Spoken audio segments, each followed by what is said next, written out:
Assalamualaikum warahmatullahi wabarakatuh. Ya, baik semuanya anak-anak. Semuanya sehat kan? Alhamdulillah. Kita sebelum melakukan pembelajaran hari ini, sebelum dimulai pembelajarannya, langkah baiknya kita membaca doa terlebih dahulu ya anak-anak. Ya, dipersilahkan yang mau membaca doa. Amin. Alhamdulillah kita sudah ini. Sekarang kita absen dulu ya. Oke, sekarang ibu absen dulu. Semuanya hadir ya teman-teman. Ya baik, kita sudah absen. Semuanya hadir ya. Coba dibuka buku LKS-nya dulu ya teman-teman. Halaman 25. Coba dibuka buku LKS-nya. Ya.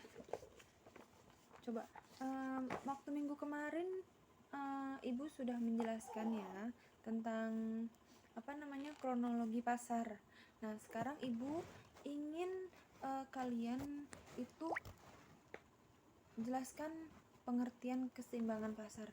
Ya, coba ada yang tahu tidak pengertian keseimbangan pasar? Ya, baik.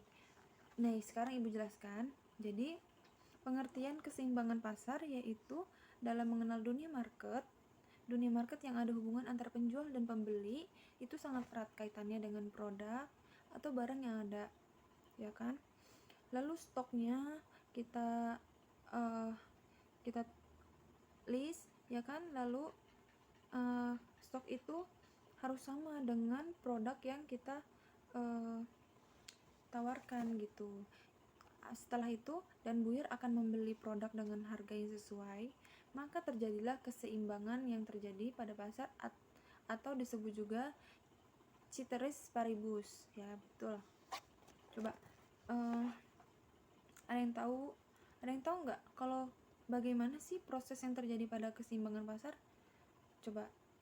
Iya, betul. Penjualan menyediakan barang sesuai permintaan yang ada di pasar ya, sesuai penjualnya. Jadi keseimbangan pasar itu gini, tugas penjual itu seperti apa sih tugas penjual? Ya, tugas penjual itu menyediakan barang yang disesuaikan dengan permintaan yang ada pada pembeli. Jika barang yang disediakan itu tersediakan terlalu banyak, sementara itu tingkat persediaan buyer pembeli, jika barang yang disediakan terlalu banyak sementara pembelian itu menurun, maka akan terjadi ketidakseimbangan, bahkan berpengaruh pada harga pasar yang ada gitu. Coba kalau keseimbangan permintaan dan tingkat ketersediaan itu seperti apa? Nih, ibu jelaskan. Jadi kebutuhan pembeli akan barang yang ada pada pasar menjadikan penjual itu harus memastikan stok barang dagangannya, ya kan? Jadi terus tersedia dalam periode tertentu gitu, dan tidak menambahkan jumlah ketersediaan barang gitu. Lalu selanjutnya adanya kesamaan jumlah antara stok produsen dan permintaan konsumen itu seperti apa? Iya, bagus. Pada tingkat pemasaran yang efektif ya. Produsen akan menjual barangnya dengan stok yang ada. Setiap harinya produsen tidak akan menambah jumlah stok barang. Sementara itu konsumen pun melakukan permintaan barang sesuai dengan jumlah seperti biasa gitu. Nah, penentuan harganya seperti apa? Penentuan harganya ya sesuai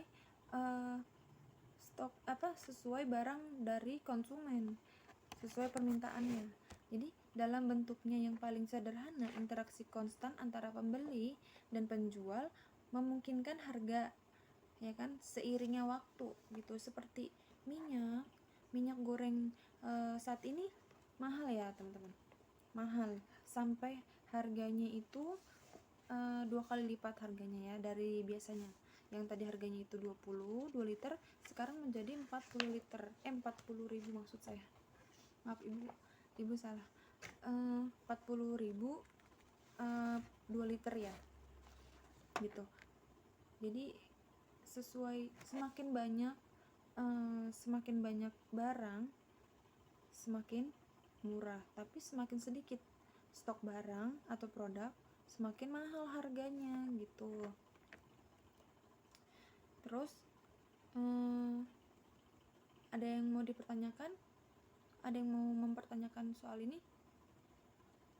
Kamu mau nanya apa?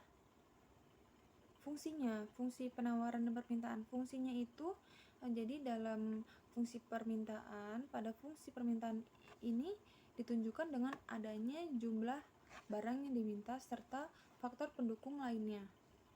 Itu dalam hal ini sesuai pula dengan hukum permintaan yang terjadi pada pasar.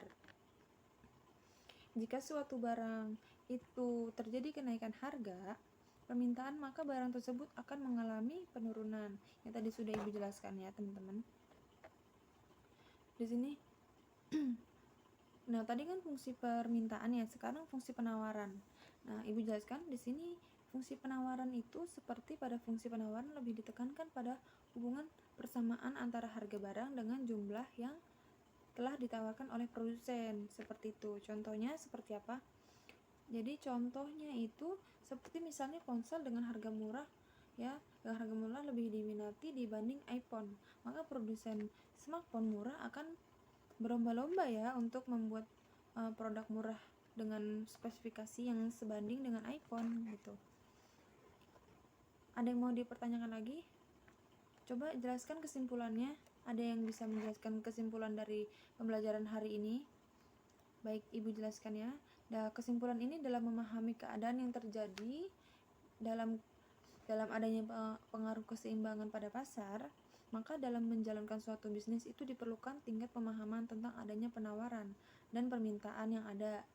Jadi terjadi proses tawar-menawar dalam dunia pasar dengan tujuan merapatkan kesepakatan harga tersebut yang akan menciptakan harga pasar sekaligus keseimbangan pasar gitu. Ya baik, sekian dari Ibu. Mohon maaf jika ada yang ingin bertanya. Minggu depan bisa dilanjutkan lagi karena waktunya itu sudah habis. Jadi Ibu tutup pembelajaran hari ini. Sekarang kita membaca doa dulu sebelum pembelajaran ini ditutup.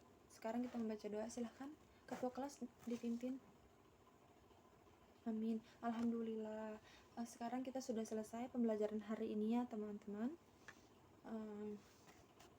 Sekarang kita sudah selesai. Assalamualaikum warahmatullahi wabarakatuh.